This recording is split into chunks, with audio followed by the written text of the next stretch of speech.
Hey, Griffin, and welcome to another episode of Workforce Learning. It's great to have you with us. Thank you. Happy to be here.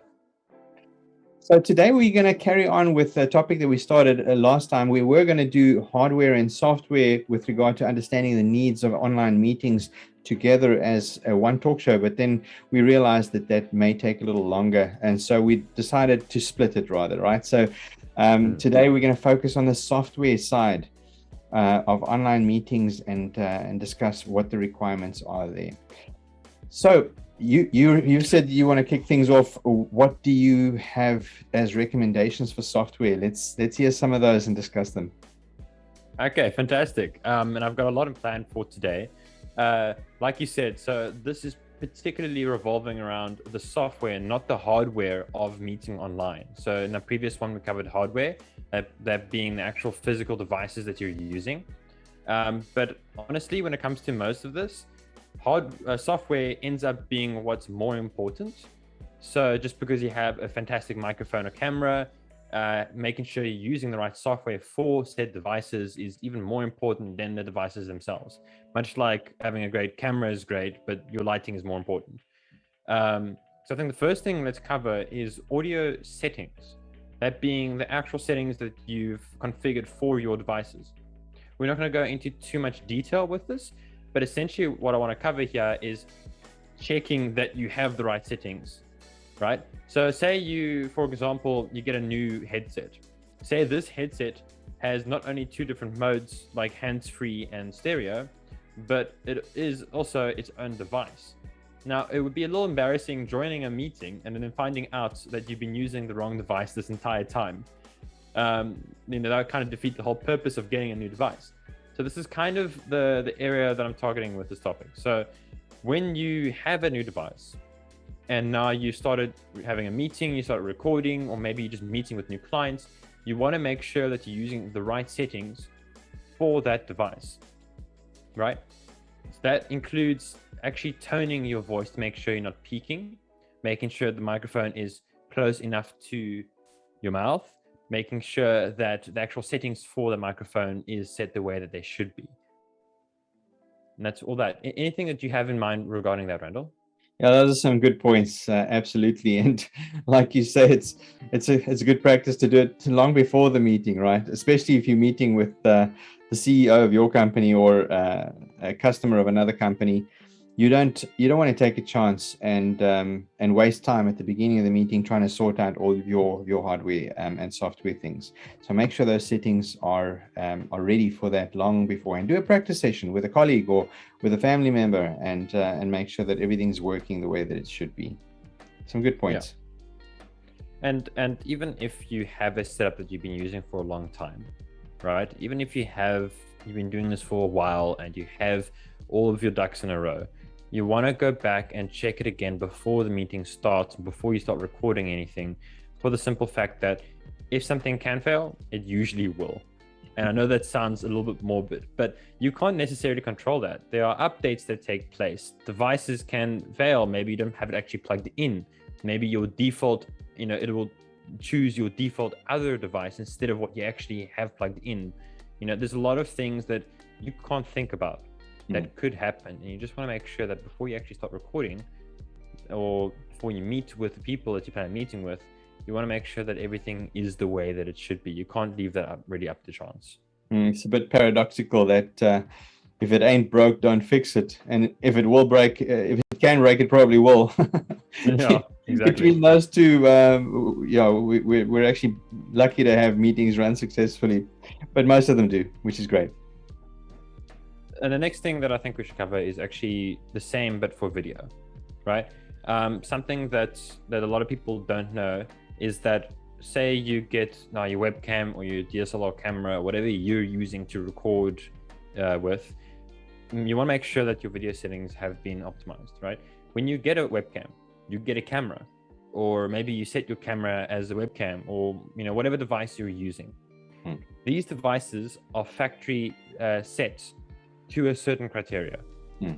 Now, one webcam will operate differently depending on the location you're filming, depending on your lighting, depending on lots of different factors, and it cannot be calibrated for everybody at the same time because different situations require different calibration. You don't need to be an expert to know this.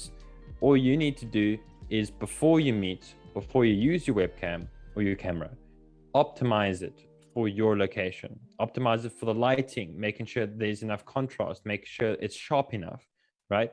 Now, when I got the webcam I'm using now, it was significantly underperforming for lighting, right? Because my room that I record in is a little bit less bright than most places you would. And I had to go manually calibrate that to make sure that is correct. When you have a webcam and or a camera, or whatever you're using, you want to make sure that you've fiddled with the settings. You don't need to be an expert. You just need to basically use the sliders to make sure that it looks good. That's all you need to do. And you want to do this with every camera that you buy to make sure that it's calibrated for where you're sitting. Yeah, it's difficult to make it look good when you got a radio face like I have, but that's good advice, and certainly something that I try to practice. Thanks for. I wasn't going to say anything, but now that you mention it. Okay, I know where you live. So true. And, there's so many other tools that make it easier for us to have online meetings. And so if you look at, for example, the functionality that's available in Zoom and in Teams, those are the two most popular ones. And so I mentioned them. The ability to be able to share files, to collaborate simultaneously or concurrently on those files with many people involved, to be able to see who's typing where and what they're typing. You just can get the job done so much easier because those tools are available. That certainly can lend itself to a more productive team, and just having the confidence that it's there. In fact, it's easier to do it that way than to sit across a boardroom table from someone if you're working on the same file as someone else. So certainly distance between people doesn't make a difference when it comes to that sort of thing. And then of course there's whiteboards. Most of these screen sharing, video conferencing software solutions like Zoom and Teams, for example, have a whiteboard which you can use if you need to quickly scribble something to kind of get the point across. Sometimes it's just easier to do that. In fact, what some people do is they get their iPad out, they join the same meeting, and then they use the iPad because you're actually writing on the screen or drawing on the screen, and it just makes it easier to quickly kind of get that message across and make sure that everybody's is collaboratively working with the same thought as what you intended. Yeah. And like you said, you don't necessarily need to be using the same application, working on the same whiteboard. You can also even just use your own, just to make sure that you remember and that you've taken notes of what the presenter is currently trying to teach you, or trying to convey, or the thought they're trying to convey to you. I think that's fantastic. Personally, for me, when it comes to jotting down ideas, my favorite is Miro. I know that a lot of actual software, meeting software that you can use, have built-in whiteboards. I know Google has a nice one, but for me personally, Miro is still my favorite. Miro is the one I've been using for years. Yeah. Infinite drawing space. Yeah. I've put lots on. You had some other thoughts you wanted to share? Yeah.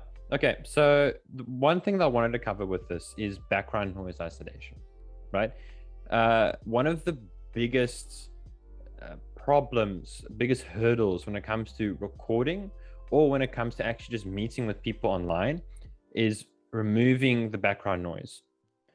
We can't control all the time how much is happening around us.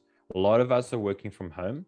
A lot of us work in a very busy environment, and we can't always control how much noise there is. That's why software like Crisp, like RTX Voice, and like some of the software that comes with Zoom or Teams is able to remove background noise. And this is critical.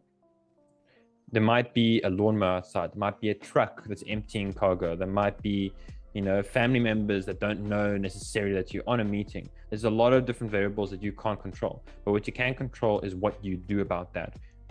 RTX Voice is insanely good, but it requires you to have an RTX card built into your computer. Some laptops and desktops do, but they're very expensive. Mm. This would be the most powerful one that you can use. It's phenomenal how well it actually just removes background noise entirely. Even people, it's crazy.